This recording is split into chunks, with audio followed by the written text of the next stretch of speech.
ప్రధానంగా గల్ఫ్ కార్మికులకు సంబంధించినటువంటి చర్చ కూడా జరగడం జరిగింది. ఇంకా మా మంత్రి గారు కూడా సమాధానం కూడా చెప్పడం జరిగింది. ఈ రాష్ట్ర ప్రభుత్వము గల్ఫ్ కార్మికుల సంక్షేమం కోసం ఒక సలహా మండలిని కూడా వేయడం జరిగింది అధ్యక్ష. వారికి అక్కడ మరణించినటువంటి వారికి 5 లక్షల రూపాయలు ఇచ్చేటువంటి కార్యక్రమాన్ని కూడా అమలు చేస్తూ ఉంది గౌరవ ముఖ్యమంత్రి రేవంత్ రెడ్డి గారి నాయకత్వంలో.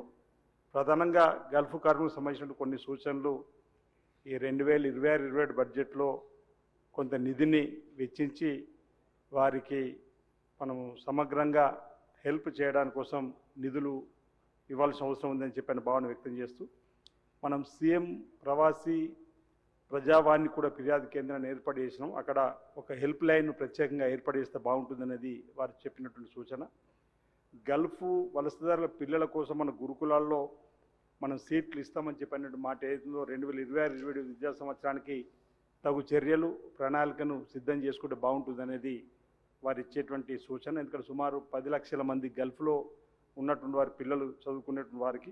అదేవిధంగా అధ్యక్ష, మన భారతదేశంలో ప్రవాసీ భారతీయ దివస్ అనేది ఒకటి ఏర్పాటు చేస్తారు ప్రతి ఏటా. అదేవిధంగా మన దగ్గర కూడా ప్రవాసీ తెలంగాణ దివస్ అని గిట్ట ప్రతి ఏటా ఏర్పాటు చేసి ప్రవాసులను సత్కరించి వారి సమస్యలను ఆ రోజు సంవత్సరానికి ఒకసారి కూడా వినడం వల్ల వారికి మనోధైర్యాన్ని కల్పించిన వాళ్ళు అవుతాం. కాబట్టి ఆ కార్యక్రమం ఏర్పాటు చేయాలని, టామ్కామ్ మరియు న్యాకులను బలోపేతం చేయాలని చెప్పి అనుకుంటే ఈ సందర్భంగా మీ ద్వారా ప్రభుత్వానికి విజ్ఞప్తి చేస్తూ వలస తాత్కాలికమైనందున గల్ఫ్ ఎన్ఆర్ఐలకు సంబంధించి కుటుంబాలకు ఈ రేషన్ కార్డు ఆరోగ్యశ్రీకి సంబంధించినటువంటి కార్డులు కాపీలను సరళీకృతం చేసి వారికి అండగా నిలబడాల్సినటువంటి అవసరం ఉందని సందర్భంగా నేను తెలియజేస్తూ నా నియోజకవర్గం సంబంధించి వైద్య ఆరోగ్య శాఖకు సంబంధించినటువంటి ఒక అంశాన్ని వేములవాడలో ప్రతి నెల కూడా 100 పైన ఆపరేషన్స్, అదేవిధంగా 100 పైన చైల్డ్ అండ్ మదర్కి సంబంధించి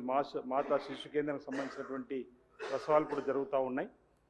అక్కడ 50 పడకల ఆసుపత్రి కావాలని చెప్పి ప్రతిపాదన పంపించడం జరిగింది. అది ఎంసీహెచ్గా అది ఇవ్వాలని చెప్పి మీ ద్వారా కోరుతూ, ఇంకొకటి ఈ పల్లెదావ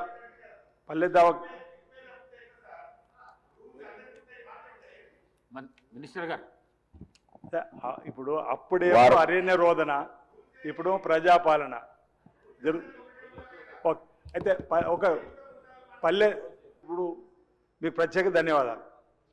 ఓకే, హరీష్ రావు గారు మీరు చెప్పినట్టు సూచన పాటిస్తున్నారు. మీరు కూడా ఇదే విధంగా సూచన పాటించాలని